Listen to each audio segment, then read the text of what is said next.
So this painting is a complementary palette painting between Alizarin Crimson and Sap Green.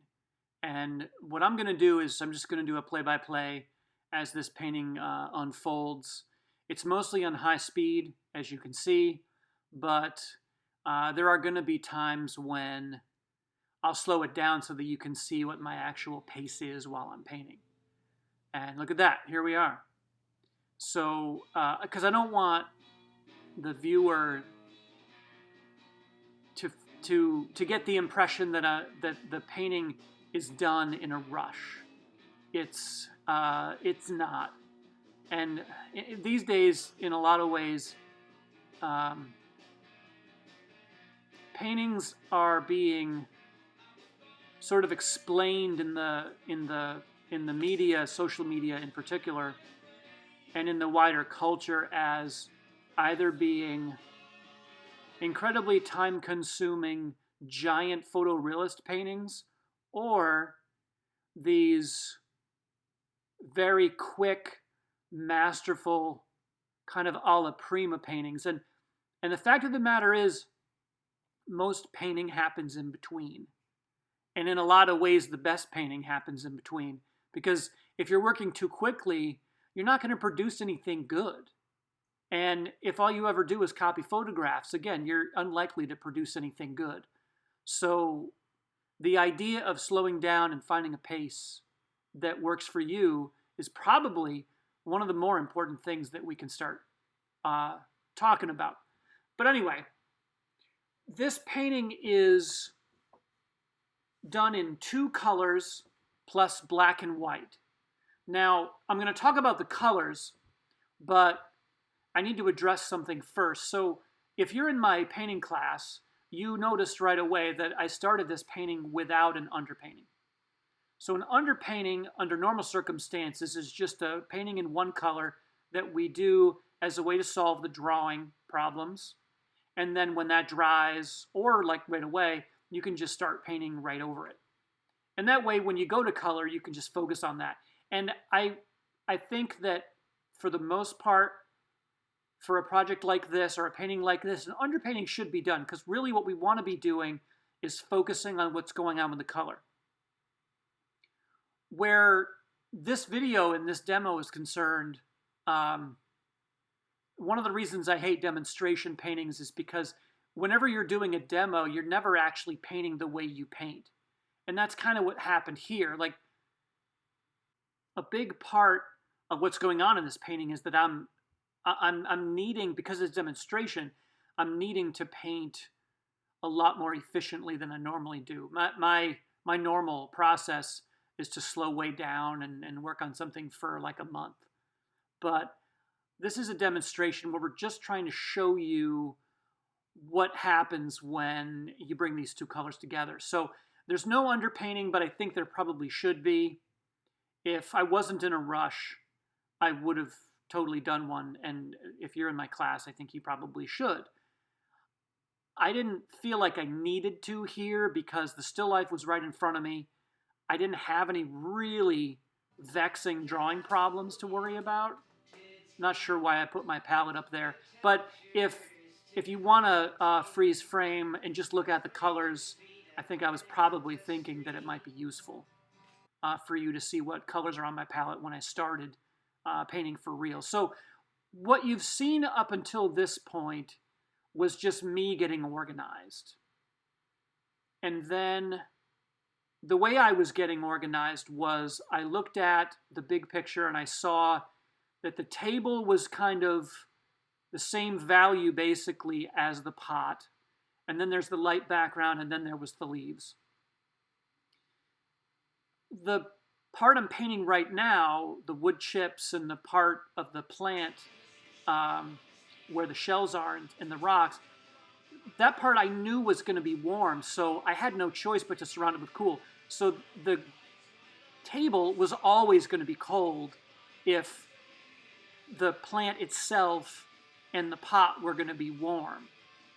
Now, one of the things that you may have noticed I did early on the background was I originally blocked in the shadow on the wall as a green because the green is a colder color than the red, and they're both warm because the green leans towards yellow and the red is red. But between those two colors, the green is colder. And shadows in this scenario are cold. But I realized that was kind of a mistake, in that if I have a green table and green shadows, it's going to be hard to differentiate between them. So eventually, what I end up doing is converting most of that shadow to a cool red. And even though that's not very naturalistic, it does work for the painting. And it's part of what I wanted to bring up about the strategy that you employ when you're painting. And if you only have two colors, it simplifies the strategy.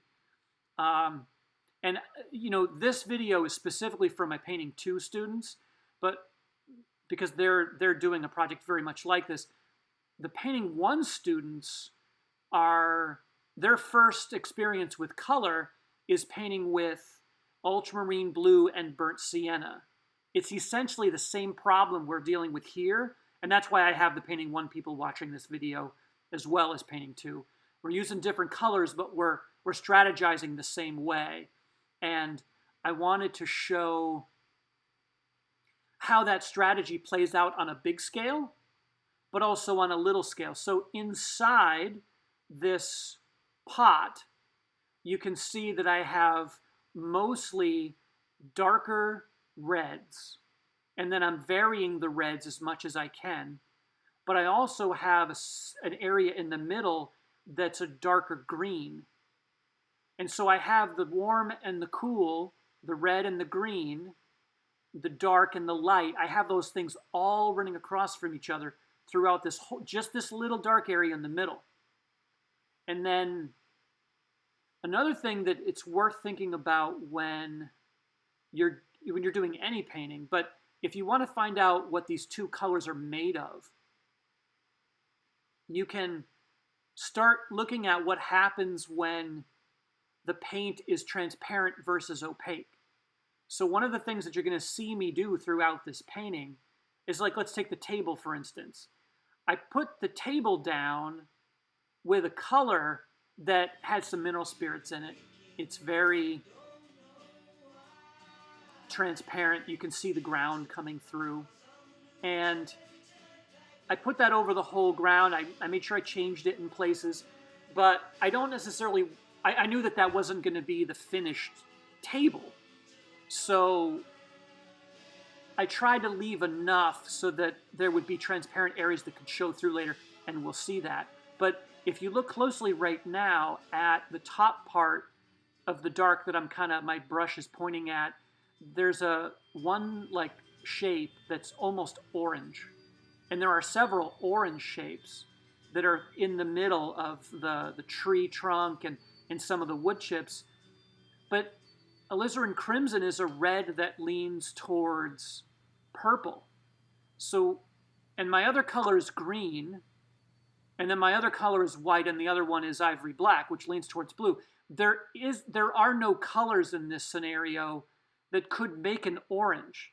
So where's the orange coming from? You can see it all over the place in this painting. And that's the Alizarin Crimson with the ground showing through.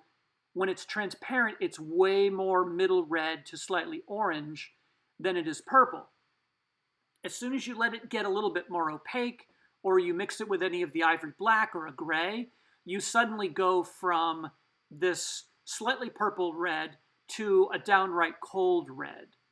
And what I'm trying to do through the wood chips here is maintain a range of opaque versus transparent, of thin versus thick, of light versus dark, of cool versus warm.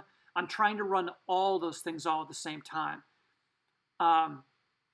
But to try and simplify things, I'm not thinking about every one of those things all at once. What I'm thinking about is that in the wood chips, it's all a very narrow range of dark. And then I have those much lighter, the rocks and the seashell. And as long as I can maintain the range that I set up originally as being generally dark, everything is going to be fine. And I can bring as much detail and as much sophistication to that as I want. And now, since we shifted, I'm going to shift gears a little bit. So I'm starting to work on the table. And right now I'm just like putting down ideas as to what color I want where. But you notice that I added a whole bunch of elements. While the camera was off, I decided to add some elements because my composition just wasn't that interesting. But see right there, I found a much brighter green. And those colors I put down, I was just searching for a color relationship that I liked. And so I have that brighter green more towards the front.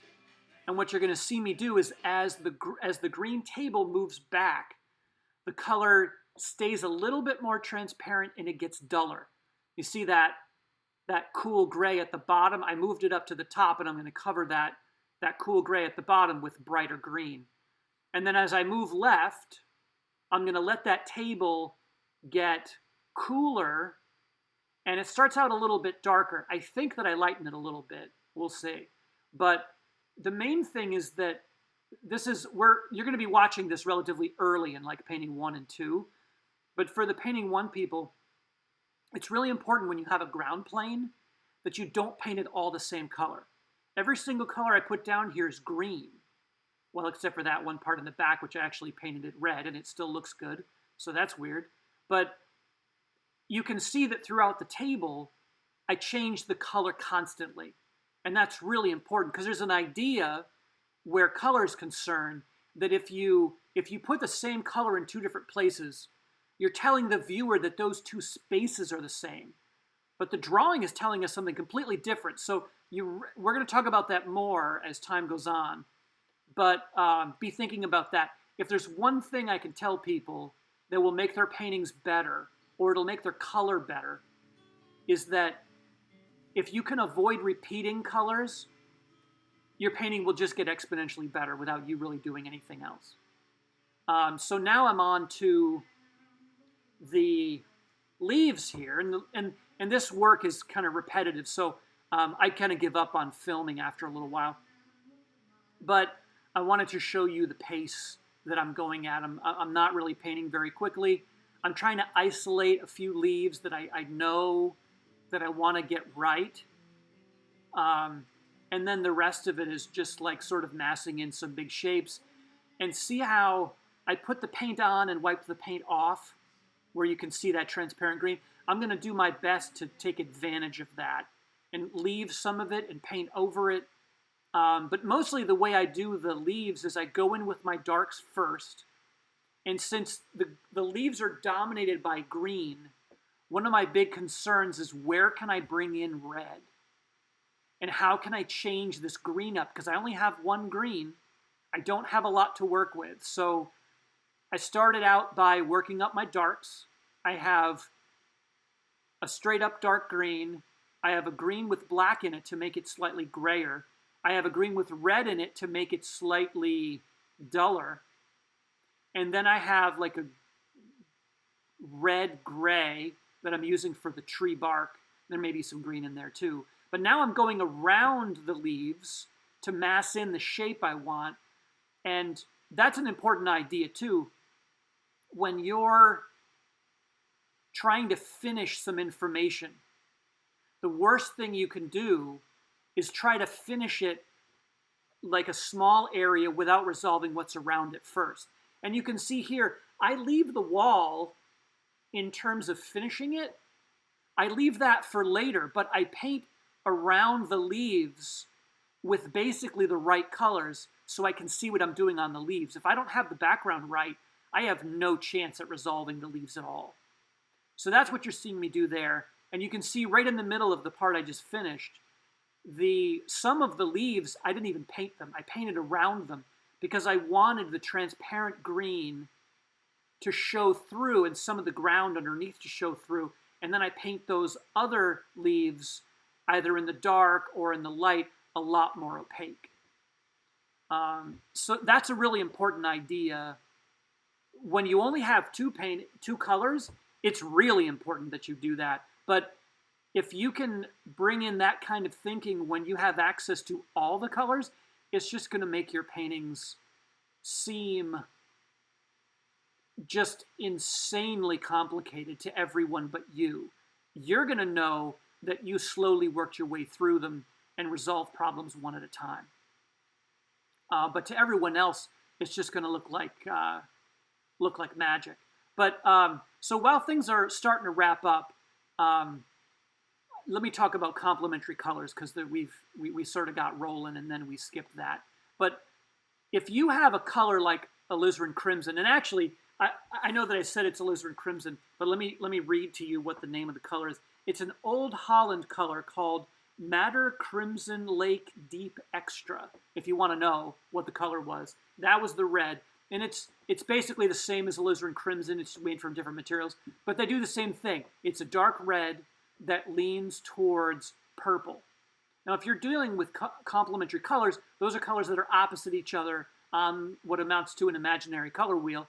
And if you're trying to find the opposite color to a red that leans towards purple, you're going to need a green that leans towards yellow. Sap Green, there are lots of different versions of it, but essentially Sap Green is always a slightly darker green that leans towards yellow. So these two colors are made for each other. And when I say they're made for each other, it's when you mix them together at the same value, they neutralize each other. They don't make brown, they make beautiful grays. And that's hopefully what you're seeing. Now, we're done with the demo part. There's a minute or two left of just, you get the chance to look at the painting, and then Ken Burns takes you through a little bit more of a close-up. But hopefully this gives you a better view rather than the easel view of what's going on in the painting. And one of the things that you'll notice as we look at these detail shots is that almost none of the color is full strength. I mean, try and find a place where the Alizarin Crimson comes through and it's full strength. You don't have that. So I'm in every mixture, with a couple of exceptions. Some of those greens are pretty bright. I'm using the complements to knock each other down, but I'm also using the gray. And the gray is used to adjust temperature and to drop the intensity of a color that's different from when the complementary mix is used. So you're seeing that really closely in the close-ups. And as it turns out, 17 minutes wasn't quite enough, or 18 minutes wasn't quite enough to get everything in, but I think that I've gone on long enough. I hope that this demo laid out some of the bigger ideas that are inherent in thinking about painting in two colors and just trying to get the most out of these two colors. There's a lot to learn from exercises like this, so hopefully this will help you guys get started thinking about some of those big ideas and learn how to complicate your colors and make better paintings.